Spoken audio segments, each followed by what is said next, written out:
இல்லை, எனக்கே இன்னைக்கு காலையில தாங்க தெரியும். இன்னைக்கு காலையில 7:30 மணிக்கு மேலதான் தகவல் சொல்றாங்க. அந்த மாவட்டத்தில் இருக்கிறவங்க உடனே உங்க குடும்பத்தார் அவருடைய சொந்த அண்ணன்கிட்ட பேசுறேன்.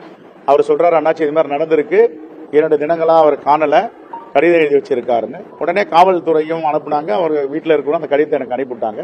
அந்த கடிதத்தை படிச்ச பிறகு உயர் காவல்துறை அதிகாரியிட காலையில தொடர்பு கொண்டு பேசும்பொழுது 12 மணிக்குள் நாங்கள் கண்டுபிடித்து விடுவோம், கடைசியாக இருந்த எந்த டவர்ல இருந்துச்சு, எப்போது சுவிட்ச் ஆஃப் பண்ணியிருக்கார் போன் எல்லாம் இன்வெஸ்டிகேஷன் பண்ணிட்டு இருக்கேன்.